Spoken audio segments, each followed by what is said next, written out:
Good morning. Morning. Good morning. It is Saturday, February 11th. So I'm going to give folks a time. I know we got about a minute or so before we get started. I just want to thank you all for joining us today. This is going to be our kind of mid-session town hall where we sort of talk about what was, what is, and what will be. Give you folks some time to get in. If you're joining us on Facebook, LinkedIn, Twitter, or through the webinar, thank you so much for being here with us. We're going to make sure that we give a good wrap up, but also give you guys some time to make sure that you're able to ask some questions. So if you got your questions, get them ready for. I will save them for the end because I want to make sure that we get through all of the content. Right, I want to make sure we get through all of this mid-session debrief. And then I'll have a portion for questions and comments at the end because this is going to happy Saturday. I know that's right. I want to make sure that everyone that gets on here gets, when people come back and watch, they get a chance to see all the information and can sort of see the comments or the questions at the end. So we're gonna roll. We're gonna steam roll through this bad boy today. I'm so grateful. As you, I'm Jackie Glass, mama, Navy vet, certified doer, and the laced up legislator for the House of Delegates, 89th District. We be doing stuff and things, right? We be trying over here. But I want to, again, respect your Saturday morning. I suspect this will take no more than an hour, right? I'm hoping for 30 minutes, but that depends on you guys' questions. So what I'm going to do is I'm going to, like I said, I'm going to roll through this. It's 10 a.m. If you hear in the spot, then you know you're ready and get going. So let me share my screen so we can get right into the mid-session debrief. Now, if you guys know, this is a shorter session. So we're only in session for 46 days by 60. So we're doing a lot of things in a small amount of time. And I think we're doing it. We're getting it done, y'all. I'm really proud of the team. So let me get... it's a window. There we go. Chrome tab. There we go. I'm trying to find the right tab here. All right. I'm going to share this. It's going to look like I'm sharing myself because it's weird right now. But that's what we're going to, hopefully. Let me stop sharing real quick. Something's not right. Let's pull this out. We'll see if we can pull this out and share then. Get going. There it is. We'll get it. We'll get it together at some point. At some point, we'll get it together. All right. So what I'm going to do is I'm going to go ahead and get this debrief started for you guys. We're going to present and be well. What I really want to make sure that we get the opportunity to do is go through. As a matter of fact, I'm going to escape out of this for a second and stop sharing because I think there's something I need to really make sure that I say before we get started. For those of you all don't know, right? I am a member of the House of Delegates. I want to make sure this is clear so everybody has a clear understanding of what our job is, what we do, and the scope of it. And so the House of Delegates is 100 members. Each member is responsible for representing approximately 80,000 citizens in the Commonwealth. Our terms are 2 years. So every 2 years, we're running for office. We are salaried at $17,640 a year. We are led by a speaker of the House that presides over, it's like the presiding officer over the work that we do. They are elected by every House every even number of years. So after we do our re-up, we got to pick a new speaker. Typically, that's the speaker is led by the majority party, is the leader of the majority party. And they're responsible. And that's going to be important when I get into talking about bills. Among the responsibilities of the speaker is assigning bills to committees and appointing members to committees. And we have over 14 standing committees, right? So again, 100 members, 8,000 people, about $17,640. I just tell y'all this is a part-time job with full-time problems, but I'm grateful to do it. I'm grateful to do it. That's just some FYI, because I'm going to talk about bills and why they were assigned and some things that happened there. And I wanted you guys to have a good understanding of that. All right. Oh, no problem with the UVA. That was not an issue.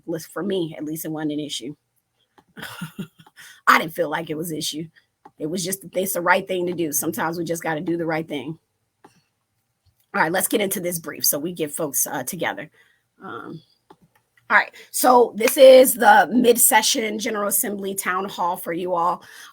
Recognizing if you've been to town halls before, I like to make sure that you all understand what our principles are. When we established this office, when I got elected last year, thought it was really important that we had principles by which we led for the 89th district. And our job is to educate, advocate, celebrate, and legislate.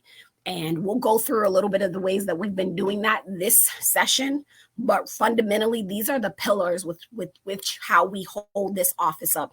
Education is always at the top because we want to create better advocates so we can celebrate our wins and get some good legislation done thereafter. All right, so educate, you guys know we have a newsletter that you can sign up for. We have the district debrief, we have town halls, and this is the life, right? If you haven't already, at the bottom of the screen, you'll see you can subscribe to our newsletter. You can email our office, call us every Tuesdays and Thursdays. We're live on Facebook. We are still, we've been having advocates come in, so that's a big deal, but we are on our last week of being able to put in commending resolutions. So I want to put that all out to you guys. Our last day to get those drafted and into the system to be done is on this coming Thursday. So if you have a person, place, or thing that you want to celebrate, or a memorial resolution, a person that has since passed on, maybe it's a celebration of a 100th birthday or a 50th anniversary, whatever that is, you can put that commending resolution in. You got to get it to us ASAP. I'm going to say have it to us by Wednesday because the team is working really, really hard to get what we have on the docket. So when it comes to advocating, these are the same, nothing's much has changed from last year. So this is sort of a repeat for some of you all. I'm in the Democratic caucus, the Legislative Black Caucus, Hampton Roads Caucus, the Military Caucus, and the Career and Technical Education Caucus. My committees, the standing committees that I stand on, remember those are assigned by the Speaker of the House. I'm on election and privileges, which, by the way, I have found out is the oldest committee in our body. And they think George Washington was the chairman of privileges and elections. No joke. And then I'm on communications, technology, and innovation. We do advocate, like I said, by meeting with folks. I want to get to the nitty gritty here. So if you guys have questions, I want the bulk of that time to be able for you to ask questions about session. So legislate, y'all, we had 13 bills in, right? 13 bills in. And like I said, if you're asking questions, I can't see them right now. So what I want to make sure that I'm able to do is if you have questions that you hold them to the end, because I'm going to check the chat for those sorts of questions there. All right. So we got 2 bills out of the 13. I ended up pulling one never got docketed, and the rest of them were killed. But I want to take you guys through the legislation that we've been working on, that we worked on, and how it stood, and give you an idea as to why certain things, because I know it's not going to make sense. It's going to be upsetting, some of it. And so, I just want to work through it. And once I finish this, we'll get some. So we were able to pass a bill, House Bill 2032. What we found out was under the current law, if you're a victim of a crime and you are eligible for certain compensation by the state to get help, whether it's medical expenses or maybe it's a death, these sort of things, right? Victims of a crime. You were not allowed to receive those benefits unless you fully cooperated with police. Now, part of the issue for our team was that, look, we never had a witness protection program. And you guys may have heard me talking about that last summer, doing a lot of advocacy to the governor, to the chairman of appropriations, that's the money man or person in the House, trying to get money for witness protection. And so I don't think that we should punish victims of crimes that are eligible for benefits if we can't protect them. So if there's a credible threat to their life and the police are able to verify it, that they cannot help them, but the threat is credible, that they are still able to get those victim compensation money. So that passed, right? It's on the other side to the Senate, and it made it out of the Senate subcommittee on Judiciary Committee. but got reported to finance. So the next time I present this bill, it will be to the Committee on Finance on the Senate side.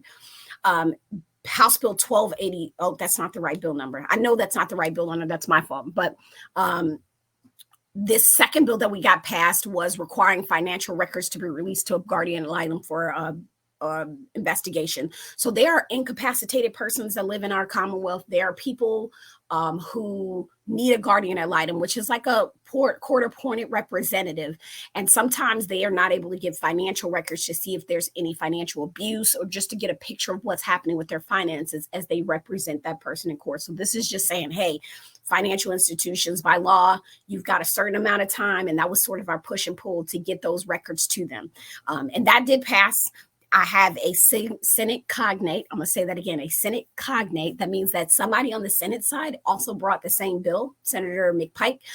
So our bills are essentially the same. There's some things that we're going to have to do to make them closer to the same, but it has a good chance. It gives us 2 bites at the apple to get this passed. His passed on the Senate side, mine passed on the House side. And because we've done crossover, which was last week, meaning with bills crossover from the House to the Senate, his bill is over in the House, mine is over in the Senate, and it hasn't been reported yet. So, or it's been referred, but it hasn't been reported yet. And I think I present that bill next week. I'll have to look at the calendar. House Bill 2090, I pulled it because it just wasn't ready for prime time. I will tell you, I treat every single bill like my own child. And if it's not ready, we ain't doing it. So it was to codify the at-risk add-on. Currently, any student that receives free lunch, we put an additional amount of funding on top of that pupil because we pay per pupil because they're at risk, right? We invest a little bit more because we know that if they're getting free lunch, then there's an economic need, which leads to all of these other things. So we add a little bit of money, and I was trying to put that in code. We do it now just because, but we're trying to make sure that we continue to do that. House Bill 2051, which was prohibiting false documents or forged documents. It didn't even get docketed. It got referred to a committee, but never got docketed. I will say that's a power play. Don't want to talk about that one. So the rest of the bills have been killed, and I'll go through those very quickly. And you can, like I said, I'll look further through the chat for the questions and things on these bills, but House Bill 2052 allowed for excused absence and participation in religious instruction. I can't believe that didn't pass. What I heard when it got laid on the table or passed by, meaning they passed it by, was that can't be a real problem. Now, this came specifically from the Muslim community in our area saying, hey, our kids go to school, they do their thing, but sometimes we have religious instruction days that are not excused absences, and our children will miss out on a test, a quiz, or they will have to take a 0 on all assignments. We just want them to be able to do that, be able to take those days. And, this is another one of those things where if you can't see us, you can't see us. And the man who said that, I was just like, okay, so the assumption is that these people don't exist. It's frustrating sometimes. House Bill 2053 was the Protect Virginia Grant Fund for security enhancements for ABC licensed or establishment. So what I was trying to do was use some of the pay, since we don't have police, right? Since we're down in numbers, use some of those funds to keep that money back into public safety. And so because we were having this debate about how crime was happening by ABC licensed places, we want to give them the opportunity to enhance their security. That makes them a part of public safety, giving them the opportunity to be more participatory in that was killed. Look at all this red. House Bill 2055, what we brought forth was killed. However, we did get a win on this one. I'll just say that.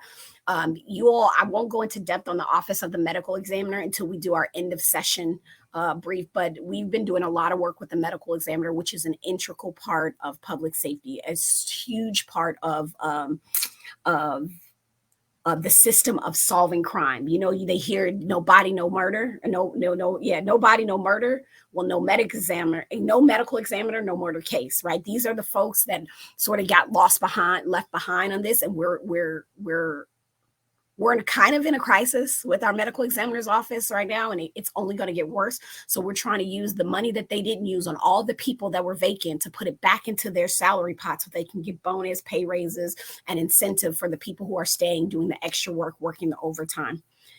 House Bill 2066, I'm so upset about this bill. So all we wanted to happen was that if a minor is offered leniency or confesses to a crime, that there is an automatic judicial review of it, that the judge automatically reviews it.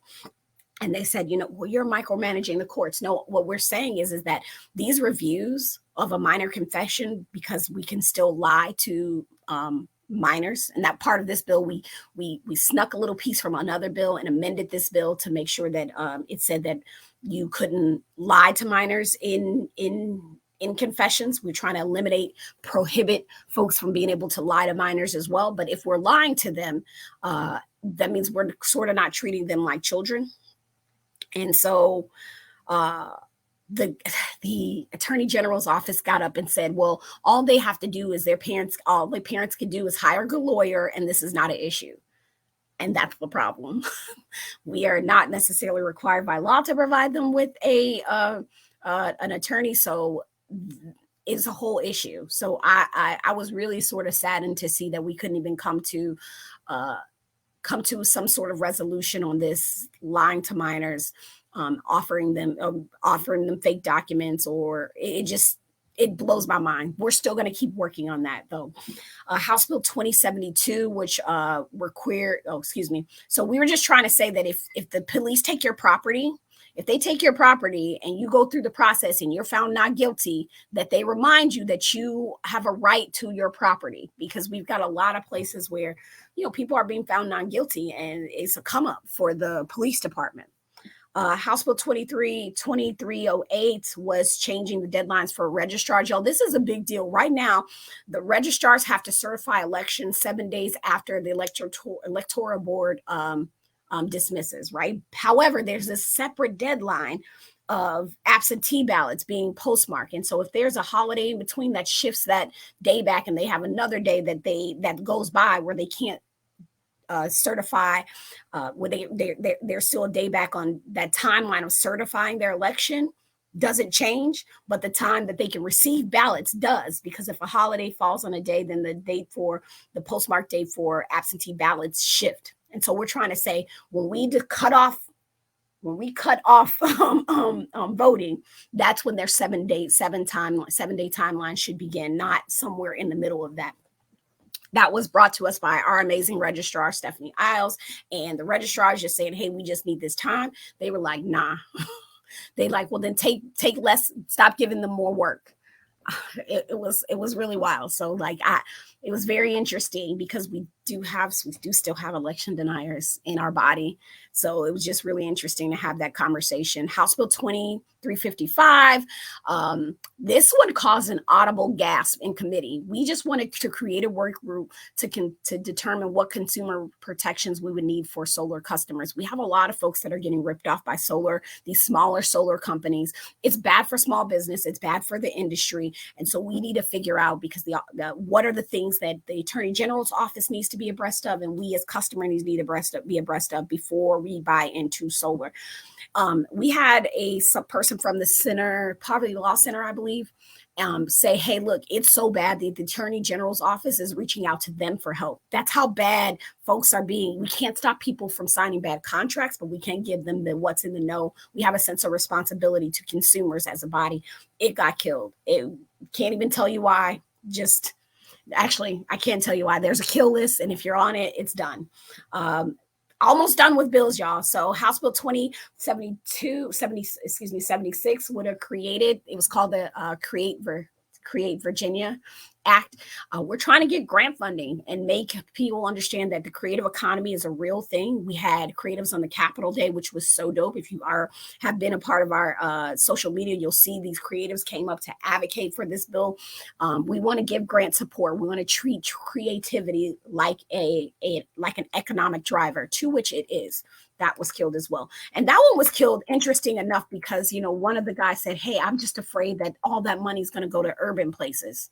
And And what happens if, people in rural places, like my friend who's a taxidermist, doesn't get any of that grant? It was fear. And we had a conversation about that fear of missing out, and how we need to make determinations to make sure we're taking care of folks, creatives across the Commonwealth. So really that one only died for fear alone, but we are still working on it because we can still do this non-legislatively. The last bill was to create a council to determine what business strategies do we need to support the care economy. Childcare is in crisis. People don't understand, like, it is an economic driver. We could be creating small businesses, but I think our legislator moves entirely too slow as it pertains to helping folks with care needs, right? Whether it's paid leave, all these other things, we're moving too slow. But business owners recognize that in order to keep quality employees, in order to keep them, that they've got to be able to, that care piece is a huge part of keeping folks. And so we wanted to bring business folks together to talk about what are sort of the things we can do legislatively. And then what are the programs and tools out there to help them help their employees with their care issues, whether they're caring for a child, an elder, a differently abled person, or otherwise. And lastly, we put in a budget amendment. This budget amendment was to fully fund the Office of the Medical Examiner. That amendment, it's in there right now. That budget amendment is in there. It's for $1.5 million. And hopefully, as our budget goes across, we start a conference, that it does well. So I'm going to stop sharing for a second and see if there are any questions in the chat that you guys are talking about. I'm going through, and I'm gonna say good morning on any of the bill. Yeah, all that killed. That's part of life, y'all. That's just part of life. It's okay.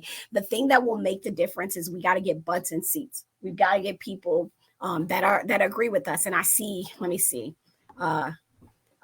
Jay Hargrove, you said teaching minors not to lie, then lying to them to confess to something that they possibly didn't do.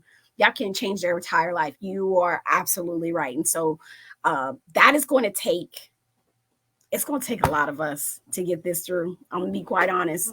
It was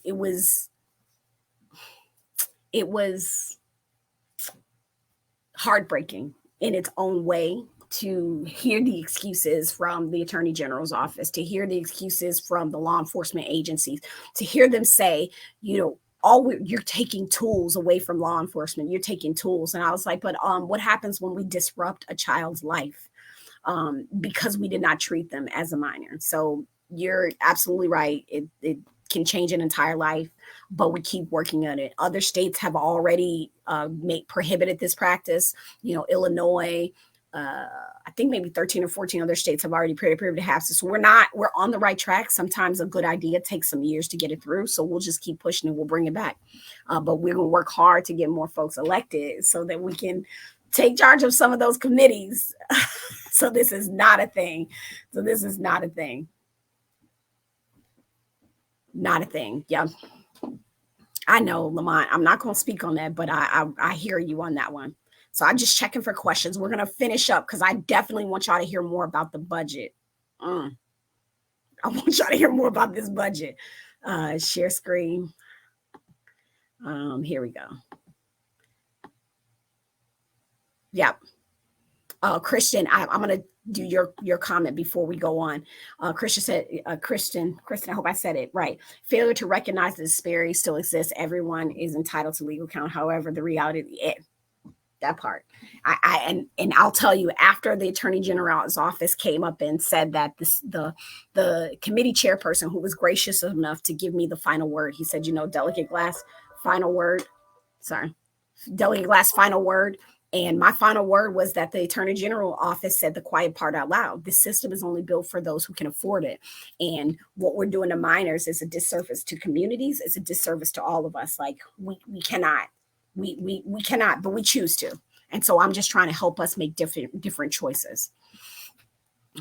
So unfortunate. But our heart breaks, but we keep putting one foot in front of the other, and we're not going to let that deter us. All right, so let's get back to this next portion of what we're doing here. Let's present and go ahead. I think I'm shifting over into budget. Okay. The budget is in progress. Okay. Let's be real. And I'm actually going to stop sharing this because I feel like I need to just talk to y'all about this budget. All right. I feel like that we need to just have a face-to-face conversation about this budget. What I am going to put in the chat for you is a link to the Commonwealth Institute, which does a full-on budget analysis for us, right? It takes side by side the House budget, the governor's budget, the House budget, and the Senate budget. And it allows you to sort of see how those things line up, how they line up, so that you can make a decision about where you see the money is or is not, is not going. But that's in the chat right now. It's for the Commonwealth Institute. I'm going to talk to you a little bit about this budget. Now, I need you all to understand that budgets are about choices. And to be clear, the Republican Party has made a really clear choice on this budget. They are not working to lower the cost for the things that we depend on, like housing, medicine, or energy, because a lot of this budget is money that's going to give tax breaks to big corporations. And I can't make this up. Y'all know I'm just trying to be honest. It is a bad deal for people that are working hard in Virginia. So under this big sort of Republican, big corporations get approximately $350 million in tax breaks, while the majority of households get less than $50. So if you are an educator in Virginia, you wouldn't even make that $50. And so the thing about paying for these tax breaks are being paid by cuts to important services like schools, like roads, like healthcare. So the foundation of what we've brought forth, right?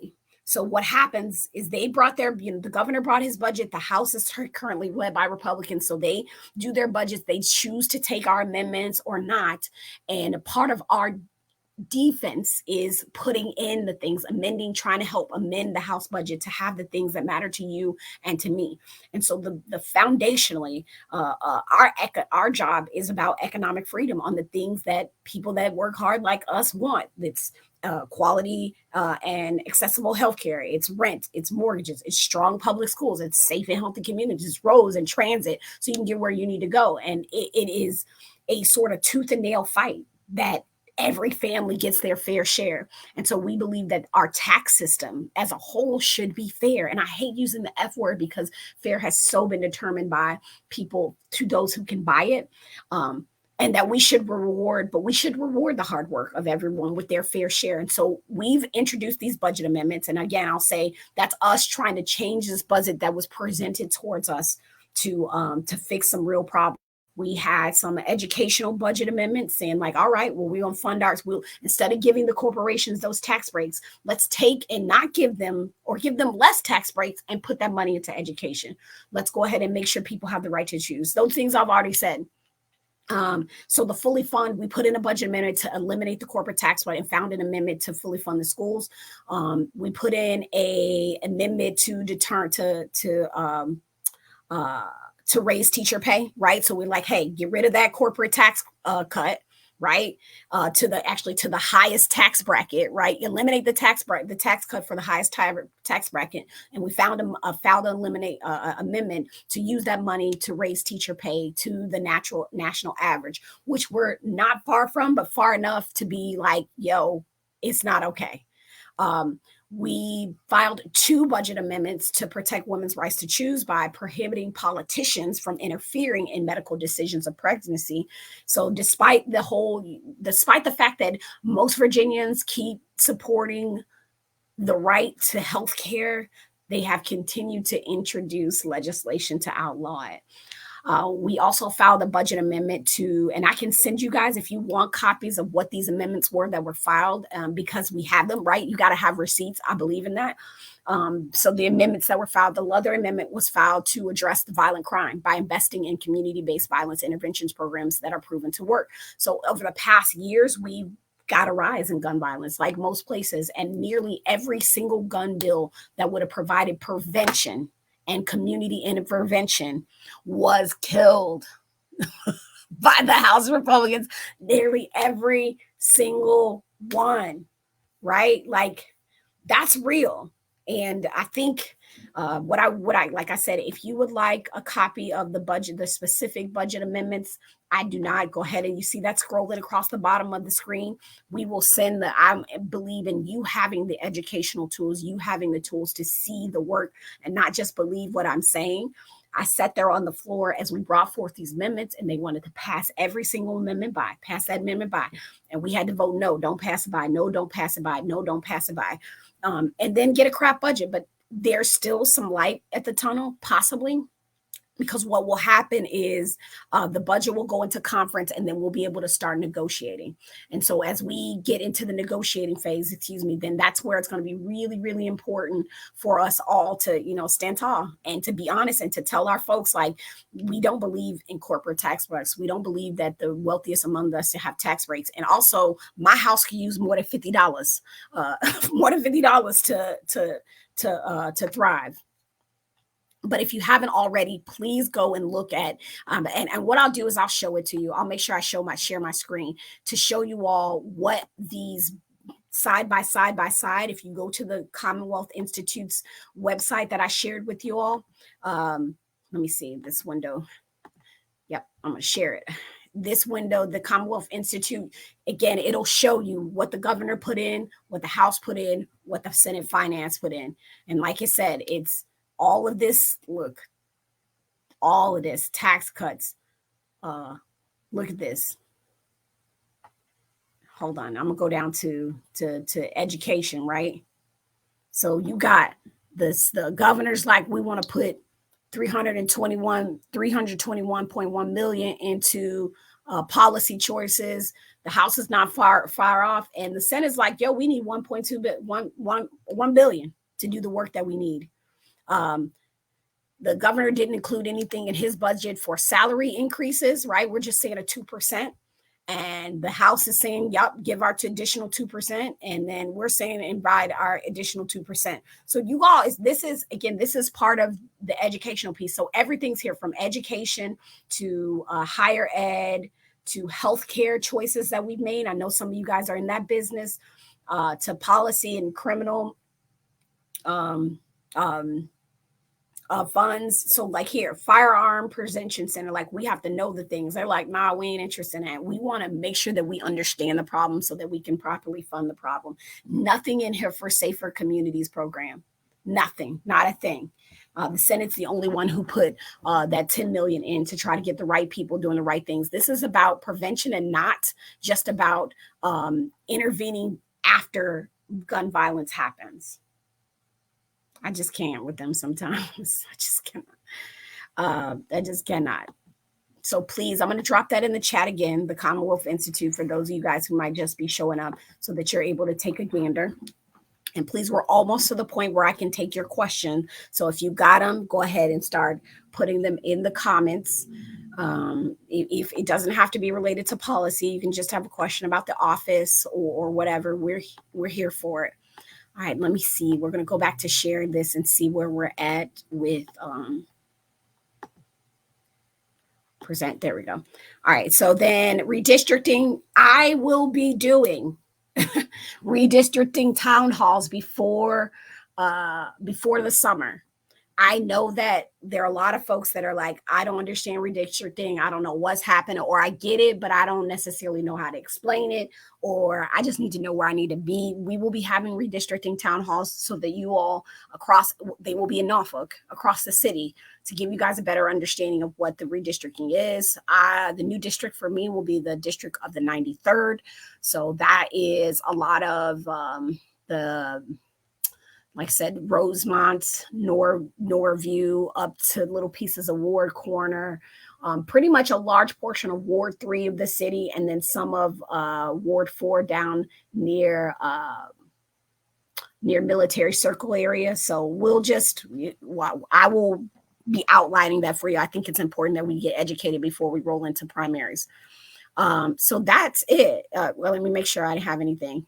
Let me get this back in district. Again, we got 2 more weeks left. So we will be having our monthly town halls, hopefully having our weekly office hours. We were not able to do that this last session because like I said, this is $17,640. I have to get bread outside of this, so I got to work. And then constituent assistance, we can help you all. I want you to stay engaged because we absolutely need you, whether it's on social media, it's in the office, attending some of the events that we're doing during office hours, coming in on, hitting us up on Tuesdays and Thursdays, or if you want to be a part of policy work grouping with us, we need you for that. So let me stop this and let me just pause and see if there are any questions, comments, or concerns. I'm going to go through the chat just to make sure.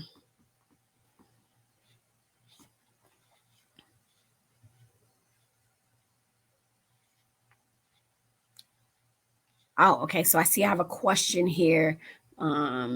I say, good morning, City. I have a program to offer sent through What's in Your House with 10 certain divisions. It's not free vouchers. How can we get these division officer accountants who need them? You know what I would recommend, Tamika? I would recommend getting in touch with the department to the Department of Neighborhood Engagement and Services, or excuse me, Neighborhood Services. You've got Onicia Howard, who's the head over there, the neighborhood piece, because they might be able to send out some emails to folks that are connected, but then also talk to, and I know you may have dealt with the Department of Economic Development, the small business arm, to see if maybe they can figure out how to overlap or figure out how to make you a part. They got to vet you, make sure you're good and things like that. So, but you can do that there. That's what recommendation I would make. So just go to the city website. I don't have it on me right now. Look for the Department of Neighborhood Services, look for the Department of Economic Development, start there about building that partnership to see where you could fit in some of the city services. Jay Hartgirl, I have a question. Just want to say thank you for taking. Oh, no worries. This is needed to build trust and relationships with community. I agree. We need more of this, and hopefully we get more opportunities to do this together. 100%. I'm here for it, and I'm looking, making sure. Oh, you are very welcome, Tamika. That's what we're here for. So what you all can do. So what now? What can we do? I need you guys to just continue to be participatory. If you already have ideas of bills or things that you want to see, next session, I got to work my tail off to get reelected, and we'll do that.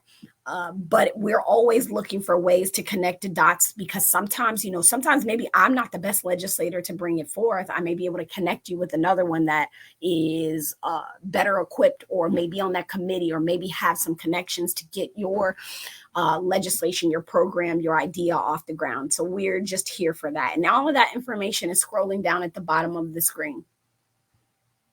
Okay, so on the point of judiciary, Don is running in your district. I'm not clear on that. You still have my vote. Okay, so not in my district. I believe he's running in Chesapeake.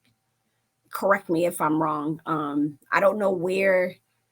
I've heard his name, and I kind of know of him. So Don Carey is running in the new. Because what's happening, Vernon, is sometimes people are hearing the district numbers like 93rd, and that's the current district and not the new district. So I'm not sure if the current district number is 93, and then the new, Yep, the current district number is 93, but I don't know what the new district is. So there are people running in the 89th. And there's a woman who's up in Suffolk that's running in the 89th. And people were like, wait a minute, Jackie Glass is in the 89th. And it's like, no. I'm in the new 93rd, the old 89th. So let me provide a resource for you guys for this, because I think this will be important. VPAP. Let me see if I can get this up for you all for redistricting. So you can see. Let's see, redistricting. All right, so here's what I'm going to do. I'm going to put this in the chat for you all specifically, and Vernon, that's for you too. It's in the chat. If you go to that web address, it's vpap.org, and that's Virginia Public Access Project.org, and you type in your address, you will see how the new maps affect you. right? And let's see if I can do this. I'm gonna see if I can just show you all, right? I'm gonna do this because I think this will be helpful. I'm going to share my screen so that you can see. And again, I'm going to do a whole webinar on this. I mean, a whole face-to-face tab on this for everyone so that it's not a thing, right? So I typed in my address, Vernon, right? And it says, all right, this is my new, that's my U.S. House district. So that's a federal level. But if I look at my House district, it's a new 93rd, and it'll show me, it'll show me what my old district was. You see the old district is the 89th. The new one is the 93rd. It'll tell you the breakdown of what that looks like. And then it'll say your current delegate is Jackie Glass, and she is running in your new district, right? So that's it. You can get that. And there's more, the breakdown for the Senate as well, my new Senate district. It'll say, tells me all the things, the demographics, the old, the new. My current senator is Lionel Spruill, and he is not running in my new district because he doesn't live in it. So use that link there to help you sort of, if you or anyone you know is having issues with figuring out what their district look like, new, old, or whatever, that's an opportunity to share some information. No, you are very welcome.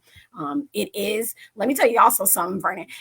VPAP is a great resource just for looking at the body, right? If you go up there and you look at legislators, you can see that we are definitely getting more women, more people of color. Half of the body was never born here. So we got the from here's and the come here's coming in here to try to do good things.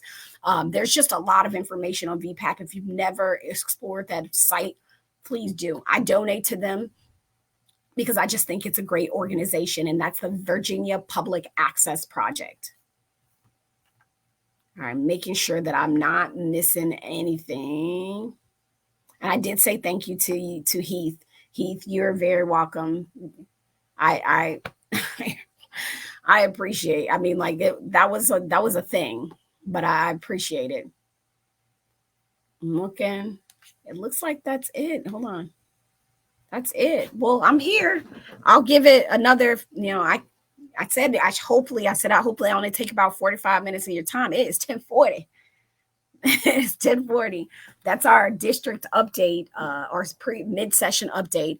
Where we stand now. Again, I will be over the next coming weeks, and I'm just sort of rolling in case any ideas come to mind. Oh, Miss Sylvia, very nice to see you here with Naomi. The next couple weeks, we will be presenting our bills over in the Senate because, like I said, that's part of the job. You got to get it approved in the House and the Senate. The great thing about that, y'all, is some of the substandard legislation that comes out of the House, at least values wise for me, right? I'm saying substandard because it doesn't align with my values. When it goes over to the Senate, their values are different, and hopefully only the cream of the crop come out. It's a check and it's a balance. So you got some really great things that are going to come out of the Senate and come over to the House, then they may not make it because our values are different. And then some really, again, substandard things that'll make it out of the House and over the Senate, and the Senate will shut it down. But it only gets us the best, right? That's the thing, is that we will come out with sort of the best of the best work, and then we will have to wait for the governor to have his time to look at all the legislation, and then he has the opportunity to veto.